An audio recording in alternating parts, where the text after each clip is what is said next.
Bueno, disculpen el retraso. Absolutamente involuntario. Salimos hasta las 7, lo que se pueda. Entonces, el siguiente examen obligatorio, alguien preguntó ayer, y si no tengo ecocardiograma, pues mándalo a un sitio donde tenga ecocardiograma. Esa fue la respuesta. El ecocardiograma era una situación de, digamos, en mi época de internado, el ecocardiograma era una situación de fantasía, pero ahora es una situación de realidad, incluso del consultorio. De hecho, yo tengo un ecocardiógrafo en el consultorio. Entonces, en mi época de internado lo veíamos en el libro y decíamos, uy, qué locura, mira, se puede ver el corazón. ¿Cuándo será aquí? Bueno, ahí está. Así que es obligatoria esta evaluación en un paciente en el cual sospechemos el diagnóstico de insuficiencia cardíaca.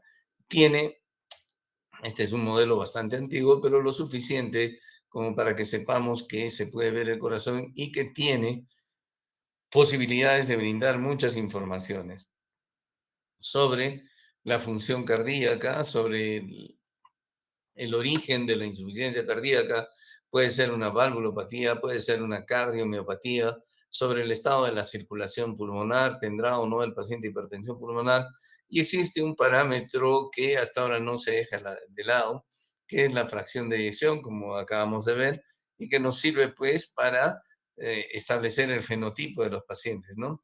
Insuficiencia cardíaca con fracción de eyección reducida, mínimamente reducida, preservada, o los pacientes con fracción de eyección recuperada. Aunque, como les repito por enésima vez, el diagnóstico de insuficiencia cardíaca con fracción de eyección preservada sigue siendo un reto, y todavía es un reto el conocer bien la fisiopatología de esta entidad. Ya dijimos en qué situaciones pedimos el BNP o el ProBNP. Recordar que existen otras situaciones en las cuales se pueden estar elevados estos marcadores, están falsamente bajos en obesos, como ya habíamos mencionado, y nos sirve para establecer la utilidad de nuestro tratamiento, porque tienden a disminuir o a normalizarse en los sujetos compensados, y por otro lado, para establecer el pronóstico. Aquellos pacientes, por ejemplo, que continúan con BNP o ProBNP elevados a pesar de una terapia médica óptima, tienen un pronóstico sombrío. Existen exámenes que con el tiempo han perdido cierto grado de utilidad. Uno de ellos es la prueba de esfuerzo. En la actualidad, la prueba de esfuerzo en la insuficiencia cardíaca, que no consiste en ponerlos a los pacientes a tirar bueyes, ¿no es cierto?, sino en hacerles una prueba de esfuerzo que era, digamos, lo máximo en mi época, una cosa bien importante. En la actualidad, pues ha perdido cierto grado de vigencia y está limitada solamente a aquellos pacientes en los cuales, o a unas 3 o 4 citaciones, a aquellos pacientes en los cuales vamos a plantear la posibilidad de trasplante. La prueba de esfuerzo tiene ciertos parámetros del consumo de oxígeno. Un paciente que consume 14 mililitros por kilo por minuto de oxígeno o menos tiene criterio de trasplante. Está limitado a establecer la capacidad funcional del paciente y muy ocasionalmente a establecer el diagnóstico de isquemia miocárdica. Claro que si queremos establecer el diagnóstico de isquemia miocárdica, pues la prueba de esfuerzo pierde sensibilidad y especificidad. Otros exámenes, dependiendo de la condición del paciente, es que le podríamos pedir un estudio de perfusión de medicina nuclear, sobre todo si sospechamos que la insuficiencia cardíaca de mi paciente sea producto de una isquemia miocárdica, sobre todo crónica, entonces, y tengamos la posibilidad de revascularizarlo. La medicina nuclear en ese campo tiene muchísima utilidad. La resonancia magnética en realidad es el gold estándar para tener idea de la función cardíaca. Nos muestra también una serie de posibilidades diagnósticas. Por ejemplo, el grado de hipertrofia es más sensible aquí, el grado de fibrosis miocárdica también es más sensible. Es muy útil para planear dónde se pueden poner los marcapasos o dispositivos como el cardiodesfibrilador o resincronizadores, etcétera. Y el estudio hemodinámico y la cinecoronariografía, que puede estar reservado para pacientes en los cuales ya le determinamos que tiene isquemia miocárdica y que son pasibles de revascularizar. De modo que entonces, como dice la guía, La resonancia magnética se recomienda para la evaluación de la estructura y función miocárdicas, ¿no es cierto?, en pacientes en los cuales el ecocardiograma no sea bueno. La resonancia magnética para la caracterización del tejido miocárdico, ¿no es cierto?, como acabamos de decir, en casos de enfermedad infiltrativa, enfermedad de Fabry, enfermedad inflamatoria, etcétera, no compactación y otras cosas, ¿no?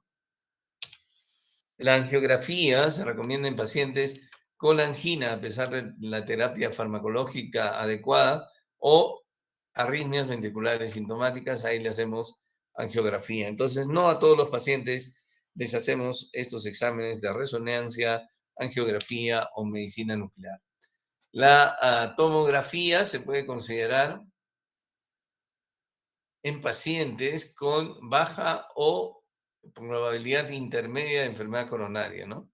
Pero observen ustedes que la indicación no es de color verde, sino de color amarillo, y entonces eso quiere decir que la indicación tiene que ser muy específica para cada paciente. La prueba de esfuerzo se recomienda en parte para la evaluación de los pacientes que van a ser sometidos a trasplante, ¿no? Como hemos dicho. O terapia, o terapia de mantenimiento, terapia mecánica, de soporte cardíaco mecánico, terapia de soporte cardíaco mecánico. Muy bien. Luego de haber hecho el diagnóstico, establecido los exámenes auxiliares, la pertinencia de algunos exámenes auxiliares que no se realizan en forma rutinaria en los pacientes, entonces le vamos a dar tratamiento.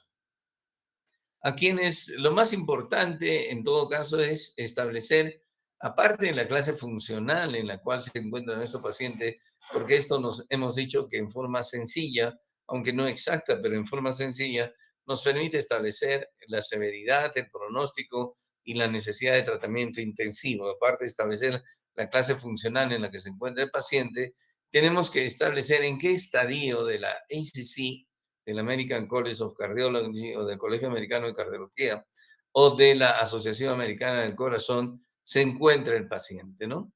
El estadio A, por ejemplo, son aquellos pacientes que están en riesgo de insuficiencia cardíaca, no tienen anormalidad estructural y están asintomáticos. ¿Quiénes son los que están en riesgo de insuficiencia cardíaca? Pues es muy sencillo, los pacientes con hipertensión arterial, los pacientes con enfermedad coronaria crónica, los pacientes diabéticos, etcétera.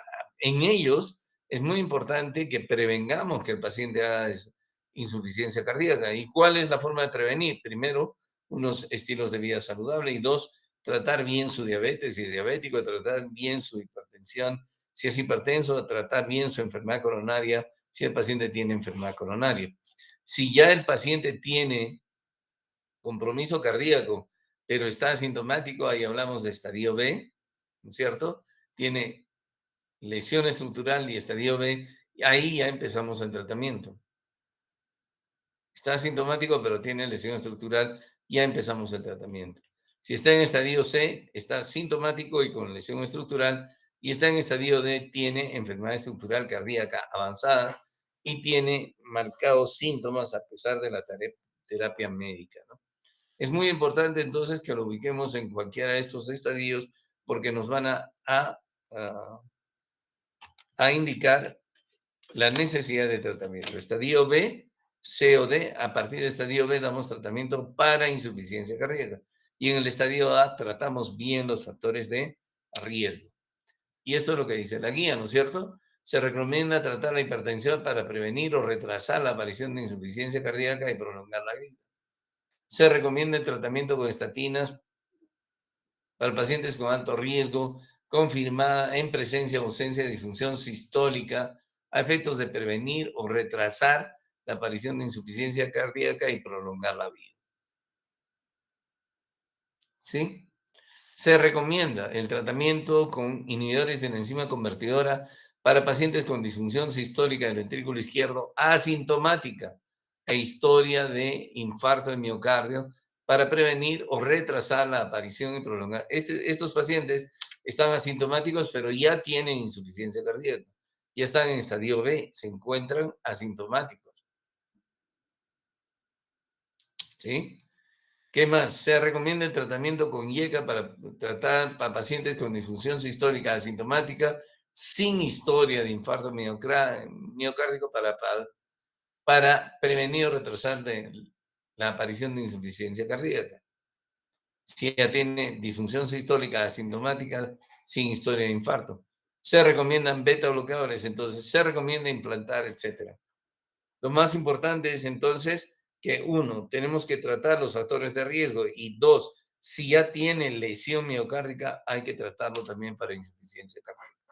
¿Cuáles son los objetivos del tratamiento de la insuficiencia cardíaca? Y uno de los objetivos es mejorar la calidad de vida. Ojalá pudiéramos poner al paciente como esta atleta en ese estado, pero no necesariamente, pero sí tenemos que mejorar la calidad de vida. Tenemos que reducir las hospitalizaciones. Como hemos visto en las primeras láminas, como hemos visto en las primeras láminas, los pacientes que se hospitalizan con frecuencia, pero no los vamos a dejar de hospitalizar por eso, sino porque no necesiten hospitalizarse. Tenemos que hacer que no necesite hospitalizarse con el tratamiento. ¿Por qué? Porque los pacientes que se hospitalizan tienen una menor sobrevida. De modo que la hospitalización correlaciona con una menor sobrevida. Por eso, uno de nuestros objetivos es reducir las hospitalizaciones, ¿no? No porque la hospitalización aumenta la mortalidad y el paciente esté absolutamente descompensado, no lo vamos a hospitalizar, tendremos que hospitalizarlo. ¿Cómo evitamos la hospitalización? Tratándolo pues adecuadamente, evitar la hospitalización. Y lo otro, pues evitar que se lo coma el tiburón, ¿no es cierto? Mejorar la sobrevida de las personas.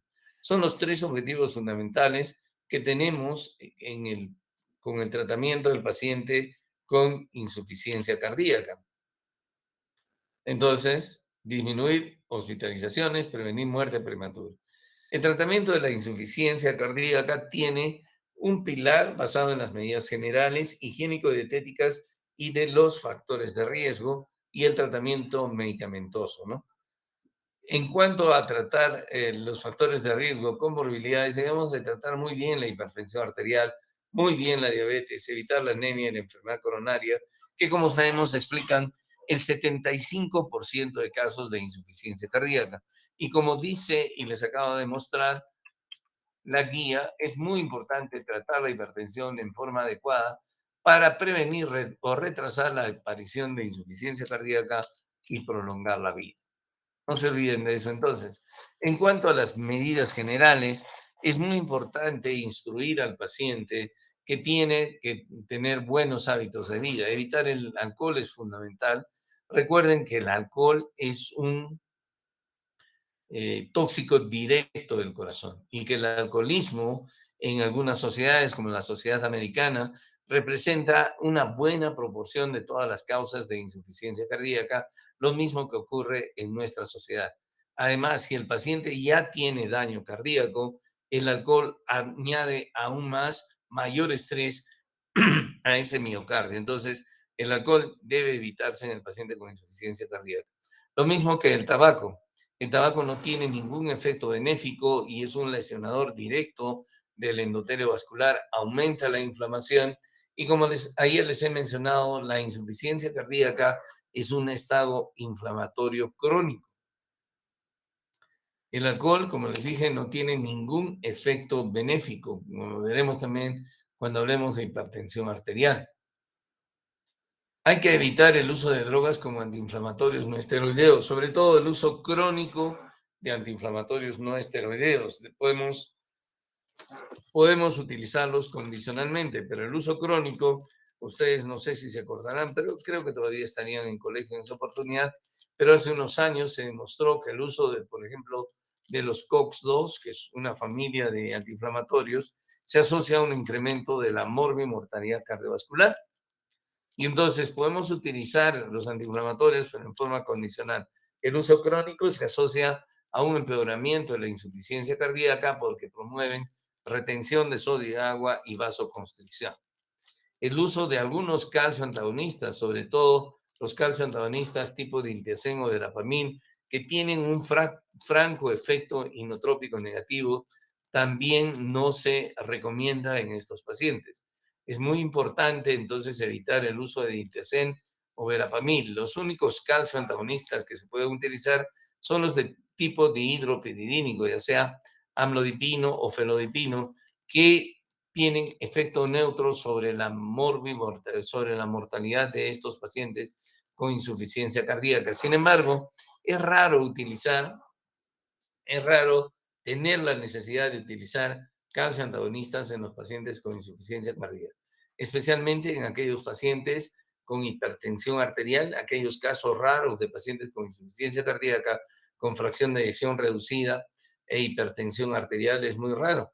Lo primero sería, en todo caso, optimizar las dosis de los fármacos tipo ECA inhibidores o tipo ARA2 para tratar a un paciente hipertenso que además esté empezando insuficiencia cardíaca. El uso de algunos beta bloqueadores, no todos los beta bloqueadores están indicados en insuficiencia cardíaca. Los beta bloqueadores de primera y segunda generación se deben utilizar en insuficiencia cardíaca. Fármacos tipo propanolol o atenolol están contraindicados en insuficiencia cardíaca. Los antiarrítmicos también. En realidad, el uso de antiarrítmicos está no proscrito, pero está muy cuestionado en insuficiencia cardíaca. El uso de la amiodarona es muy frecuente en insuficiencia cardíaca por su efecto neutro sobre la mortalidad. Sin embargo, los otros antiarrítmicos aumentan la mortalidad de los pacientes con insuficiencia cardíaca. Mucho cuidado con el uso de antiarrítmicos, ¿no? Es importante estimular la vacunación de nuestros pacientes, sobre todo porque, como sabemos, la insuficiencia cardíaca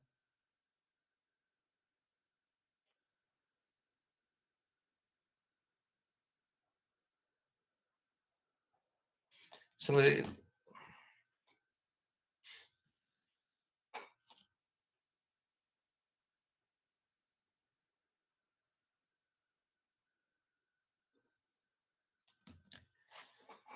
sobre todo, como sabemos que la insuficiencia cardíaca es más prevalente en los ancianos, y los ancianos tienen mayores posibilidades de contraer influenza e infecciones por neumococos. Eh, entonces, aconsejar la vacunación en ellos resulta importante, no para el manejo de la insuficiencia cardíaca, sino para prevenir condiciones que precipiten una descompensación aguda. Otra parte de las medidas generales son una dieta saludable, ¿no? Y dentro de la dieta saludable, la restricción de sal es importante, no sin sal. Dieta baja de sal, sí, pero no aconsejar dieta sin sal. Para empezar, la dieta sin sal es horrible y la calidad de vida de las personas disminuye. En dos, el sodio siempre es necesario. Entonces, hay que reducir el sodio a al requerimiento mínimo saludable, que generalmente suelen ser 6 gramos por día. Ocasionalmente se aconseja incluso reducir a 4 gramos de sodio, no de sal, perdón, a 4 gramos de sal por día. A 4 gramos de sal por día se puede aconsejar, pero menos de eso ya significa que casi no hay nada de sal. Y recuerden que nosotros vamos a utilizar probablemente en estos pacientes diuréticos que depleten no solamente potasio, sino también sodio. La restricción de líquido no es, digamos, mandatoria en los pacientes con insuficiencia cardíaca. En general, cuando el paciente está hospitalizado, se dice no darle más de 2 litros por día. 2 litros. No es necesario restringirle a 800, 1000 o 1500 o 1800, salvo el paciente esté muy congestionado o salvo el paciente esté muy complicado con insuficiencia renal, que también es una causa de insuficiencia cardíaca. En casos de insuficiencia renal, sí podemos hacer restricción importante de volumen, pero es muy importante la educación respecto de la dieta, así como es muy importante la educación respecto de que el paciente se pese todos los días. Se le puede educar al paciente para que controle su peso a diario, no por vanidad, sino porque esto es importante, ya que, por ejemplo, si el paciente gana 3 kilos de peso de un día para otro, ¿qué pensarían ustedes? ¿Qué pensarían ustedes?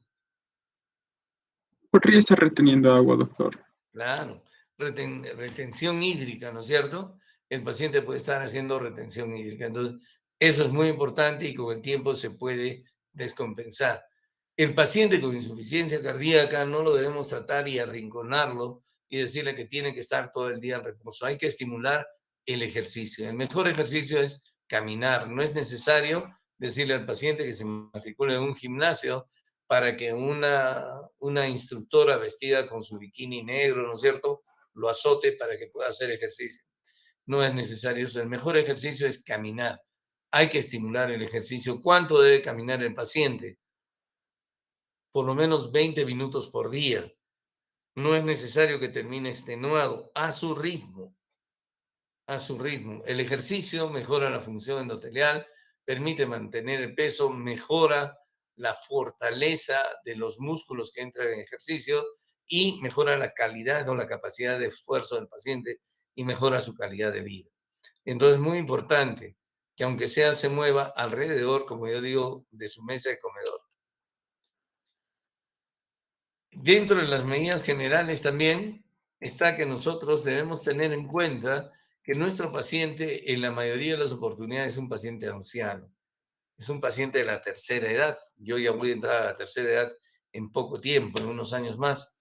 Ya tengo el cabello completamente cano, como ustedes ya saben, y además es un paciente que va a ser polimedicado. Entonces, debemos tener en cuenta cuál es la realidad intelectual y el nivel de conciencia de nuestro paciente.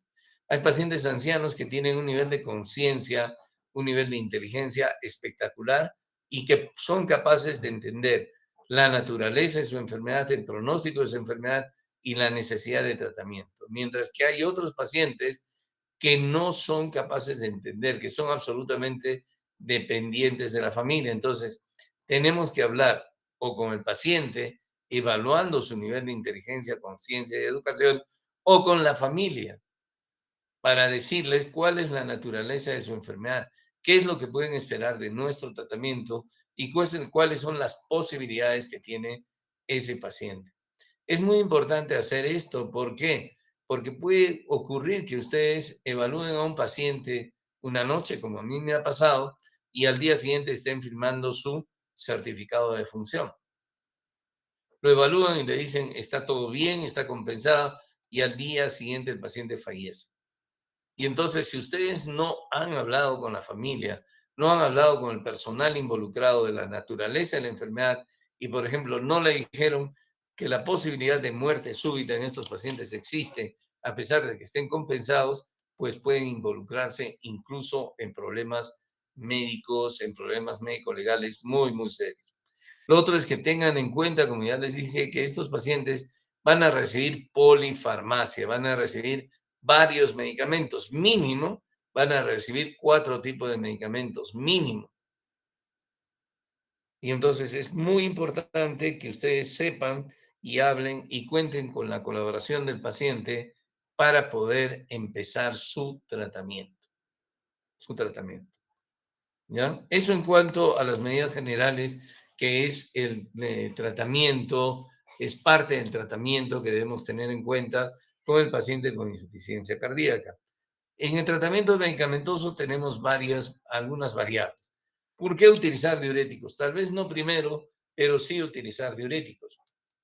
Hay varias razones. Si bien es cierto, hay metaanálisis que no muestran que los diuréticos reduzcan en forma significativa mortalidad y morbilidad, probablemente no hay un solo cardiólogo que no utilice diuréticos, sobre todo los diuréticos de ASA, para reducir el estado congestivo de los pacientes y mejorar su calidad de vida, disminuir sus síntomas, ¿no? De modo que fundamentalmente utilizamos diuréticos. Ahora, se utiliza también diuréticos con el fin de reducir la congestión visceral, la congestión sistémica, que está asociada con disfunción renal. Como les dije el otro día, la disfunción renal no solamente es producto de la crónica reducción en la perfusión renal debido a la reducción del gasto cardíaco, sino también es producto del aumento de la presión venosa sistémica debido a la congestión venosa sistémica, y en ese sentido el uso de diuréticos nos ayuda. Los diuréticos que más utilizamos con el fin de reducir el estado congestivo del paciente son los diuréticos de ASA. Y en el país, el diurético de ASA con el que contamos, el más utilizado, es la furosemida, que utilizamos en estas dosis, ¿no? Que utilizamos en estas dosis.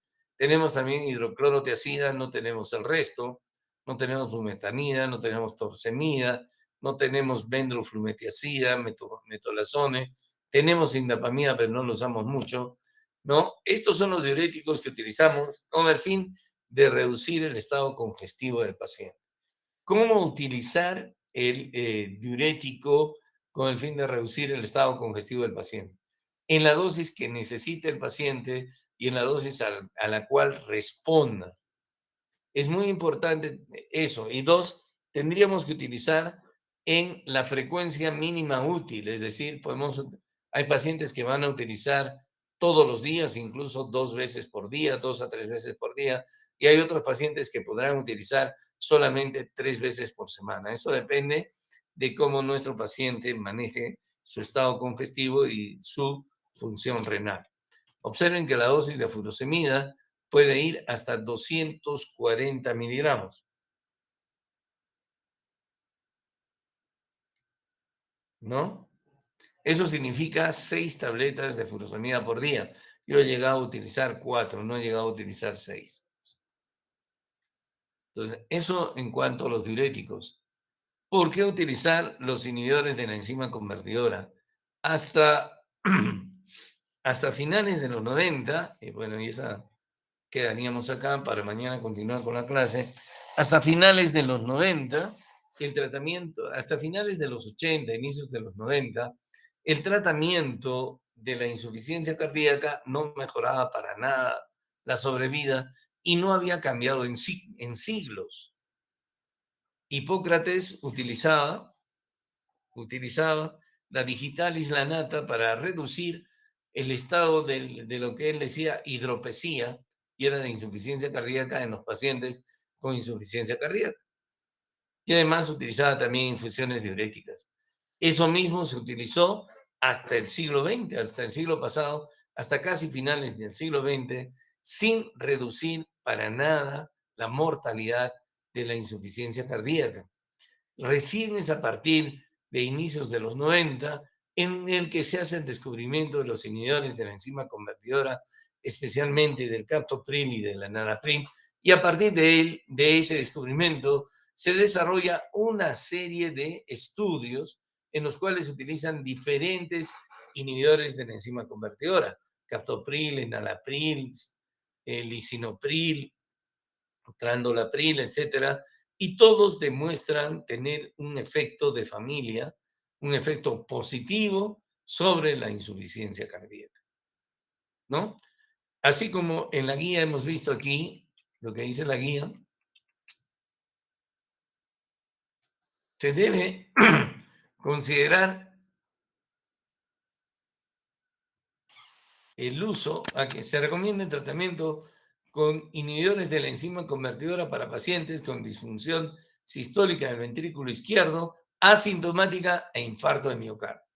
Los inhibidores de la enzima convertidora previenen la remodelación o retrasan la remodelación, que como hemos dicho es el camino final de la afección cardíaca e insuficiencia cardíaca.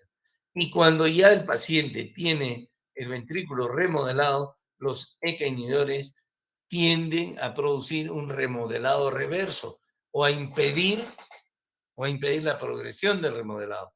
Entonces, los ECA inhibidores tienen que utilizarse desde que el paciente hace lesión o el insulto miocárdico para impedir que remodele, o cuando ya remodeló y tiene insuficiencia cardíaca, también hay que utilizar. Disminuyen notablemente la mortalidad hasta en un 24% en el paciente con ICC y hasta en un 3% en los pacientes con infarto de miocardio. ¿No? Esta es la prueba, ¿no? Ya son estudios antiguos, en donde comparados con placebo, observen la reducción significativa de la mortalidad P menor de 0.01 respecto de placebo. Igual esta es de la mortalidad acumulada cardiovascular y de la mortalidad total. Entonces, los ECA inhibidores definitivamente reducen la mortalidad en los pacientes con insuficiencia cardíaca y en aquellos pacientes, sobre todo con infarto de miocardio, con un primer insulto, que tienen disfunción ventricular. En ellos pacientes también se debe empezar ECA inhibidores para impedir la evolución hacia insuficiencia cardíaca.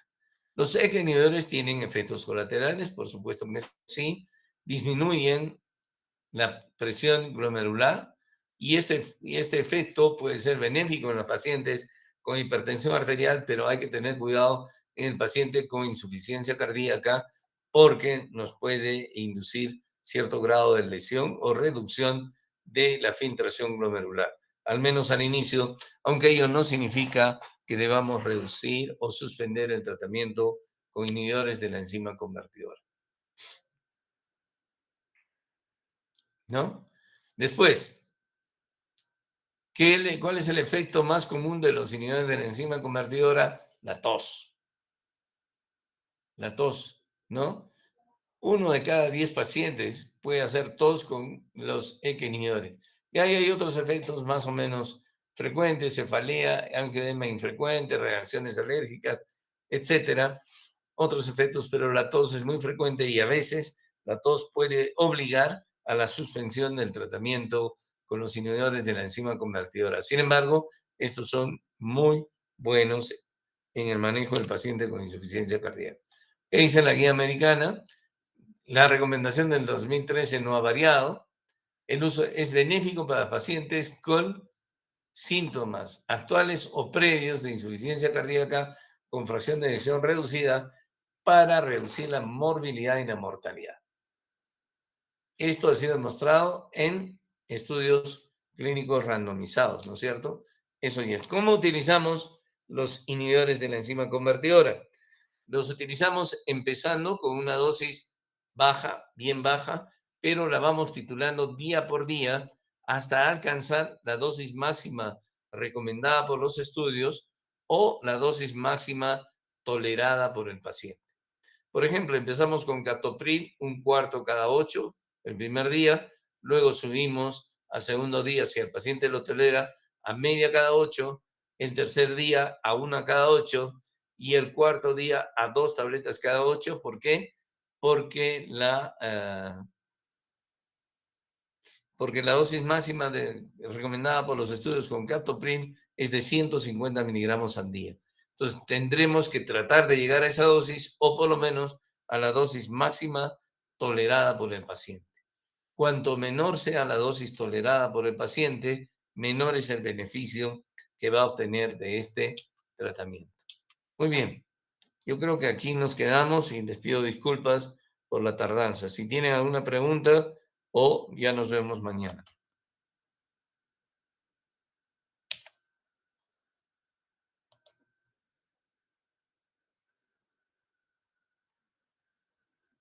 ¿Aló? Se han ido, creo. Creo que no hay ninguna duda, doctor. Ya, perfecto. Entonces nos vemos mañana. Hasta mañana. Hasta mañana, Mañana, doctor.